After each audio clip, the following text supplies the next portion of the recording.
Hi everyone, welcome to this show, which is exclusive on this channel for you. We're going to have an open discussion here. Thank you all for being here.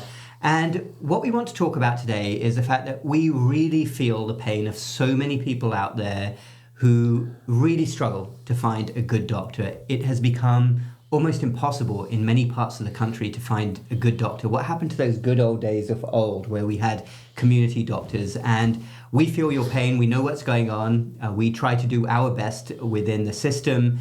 And I hear all of the concerns and all of the complaints from many people around me with regards to their interactions. So what we want to talk about here is how you know if you have a good doctor and what you should be on the lookout for if you're searching currently for a good doctor in your area who will truly listen to you.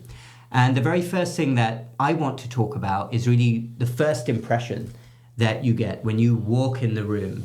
How do you feel about that doctor you're interacting with? What do you guys think of how anybody should kind of gauge their doctor? Oh, I think first impressions are everything. And I can't imagine, for you as patients coming in and wait, the wait to see a new doctor or primary care can be months. And then the new doctor walks in and the first impression is that they're not even making eye contact with me. Maybe they've made you wait a long time, but they're not even empathetic to that your time is valuable. Yeah. Yeah, I agree. I think one thing you can tell too, have they reviewed your chart at all? So, sometimes always when I meet a patient, I've gone through their chart to make sure that, I know the basic idea of what's happened to them, what medications they're on, things like that. And if this doctor in front of you has absolutely no idea what you've been through or who you are or anything like that, that's not a great sign. I probably haven't looked at your chart, haven't done the homework. So that's one thing to look for. Yeah, they should really know your goals. And I think that you can probably pick up on that quite quickly, whether a doctor knows you or not. And I think really good eye contact is really key. And then just, in this day and age with computers are really taking over healthcare is is a doctor just sitting behind the screen and you're separated from the doctor? Are you having that connection with them? I think that, again, it goes back to first impressions. Yeah, and I think everybody out there has their own gut instinct. We're probably telling you a lot of what you already get a sense of, but it's really important with healthcare to connect with your doctor. And if you get a bad impression, I would highly suggest that you just run as far as you can. Hopefully you have other choices until you find that doctor who you connect with. And the research is that usually first impressions are actually right in any sphere of life. Usually if you get the sense that somebody looks you in the eye, greets you, wants to be there, and is giving off those vibes of empathy and compassion, which are so true for healthcare and need to come from your clinician. I agree. I mean, I think what I imagine and what I know, is how the flow should be. And this is what I try to do is, they should know what you talked about, Ben, is your information, your goals before they walk in to see you. I mean, that's just a horrible way to start your relationship with a patient, not knowing anything about them. I do feel like that just sets up the proper substrate for having a really good visit. And I do think eye contact is really important. And I do think that, again, separating the computer from the patient and really just, having more of a hands-on approach. And then really just coming back towards the end of the visit is really making the patient part of the visit. And I think if you feel like you're not collaborating and you're being dictated to, then I think it's probably time that relationship is not going to work. Yeah. Yeah, no, I totally agree. I have a friend that actually went to his doctor recently. He was talking to me because he was upset about the visit, but he said he walked in and right away the person started talking about the vaccines that he needed, the tests he needed to have done. He wasn't even there for any of that. He was there because he was really worried about two issues regarding his health that they never got to. The doc had no interest in talking about them. I mean, so when you come in and they have an agenda and they want to talk about, two things that really aren't about you, just like vaccines in general that they think you need or something else, without sitting down with you, asking how you're doing, seeing how it's going, what are you worried about today? If it doesn't start like that, I'd be worried, because that's how it's supposed to start. I like the phrase as well, a doctor reaching for their prescription pad before they've even spoken to you. And it's just so tragic that this is how modern medicine has gone. that so many people, I have the same experience, Ben. I have so many people come to me after interactions with doctors, family and friends, who say, you wouldn't believe what just happened. That doctor didn't look at me in the eye, was looking at their computer screen, wasn't even asking me basic questions about how I am, but yet they were so intent on what pills you need, what shots you need. It is astonishing how far we've strayed from those principles of Hippocrates. Yeah, I mean, I think the thing in this day and age, if you feel like you're being rushed and you feel like it's a churn and not an office visit, it's just not a good situation. And I think that's, unfortunately, like where healthcare is been pushed into doctors into doing. Yeah. One thing I've actually heard about docs doing fairly regularly, I've never done this, but I've heard about it fairly regularly.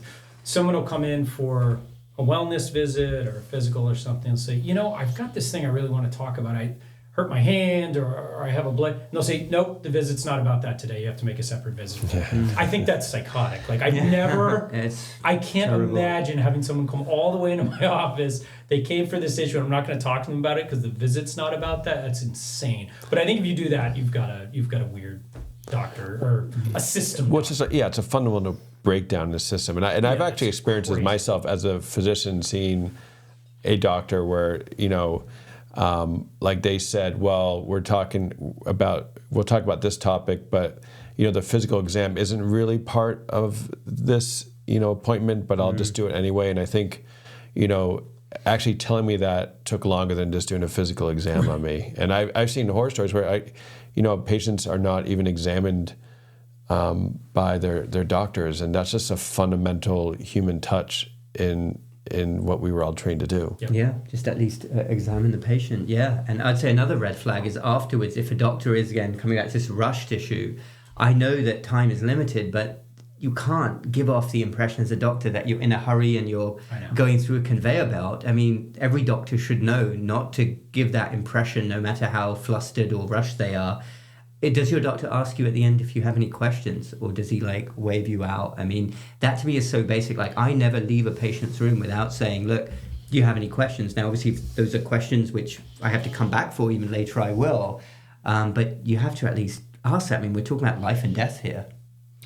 It's so true, and I think often doctors will walk in and just assume, well, if you're an older person that you're just maybe not as sharp as you used to be, or you're tired because you're older. But a lot of times they're just not.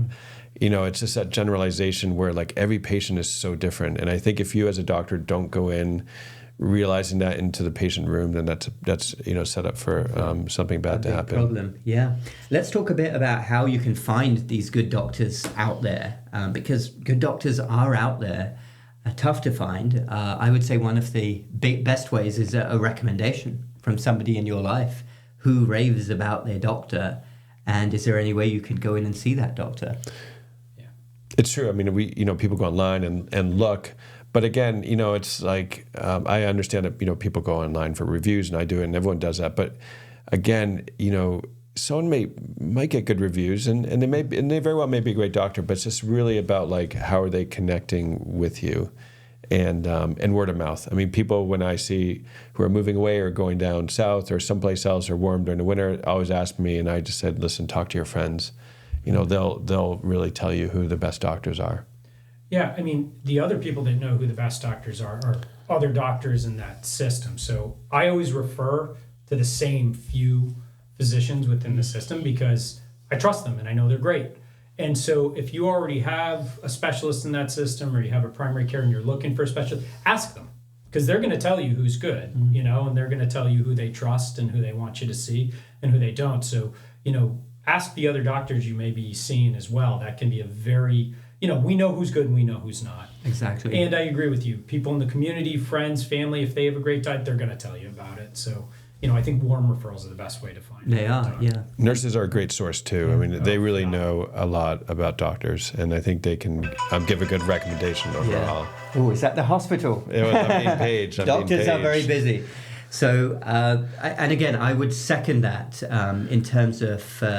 in terms of getting a warm referral. And the reality is many doctors out there are just so full right now. That's a reality. I know that many of you may have experienced that. And this is where I think actually doctors who are just graduating can often be really good. Absolutely. Many times I've noticed new doctors coming into different towns, setting up practice, those who want to build up their practice, often the best ones to go to, and you'll find out very fast. If other doctors have no spaces left, because we know that space is at a premium in our current healthcare system, a lot of doctors get overwhelmed quickly. But never stop that search. That would be my final message to you, is that this is simply too important. Keep looking, and if you can't find any in real life, then maybe you can watch shows online, try to get some good advice, but ultimately, especially at a certain age, you will need a doctor in your area who can at least examine you when time is needed, that you have that rapport with. If you ever need a referral, that's really important. Realistically, I wish we could get everything online, but frequently, unfortunately, in healthcare, something has to be done in person. Do you have anything else to add to that? We'll have our closing statements here. Okay. No, I absolutely agree with you. I think it can be hard. I mean, I understand most people are in areas where there's a huge shortage. I mean, it's incredibly hard to find a good doctor, and you sometimes feel like you can't afford to be picky, and but as you said, Sunil, it's so important to have that good relationship that I think searching is worth it. And there usually are places you can go, even if it's a bit of a drive, even if it's a little bit outside, it's worth it because it's so important. So do everything you can, and again, stay as educated as you can about all this. That is the best way to protect yourself against most things, is educating yourself. So. I agree. I mean, being your own advocate is always going to be so huge in healthcare, and I really, strive if you don't have that connection with a doctor, and you'll feel it within the first visit. And if they're not really respectful of your time or as you as a person and getting to know you better, then I think it's probably time that you find someone else. Absolutely. Well worth it. Okay, everyone. Thank you for watching, and we are going to see you again very soon.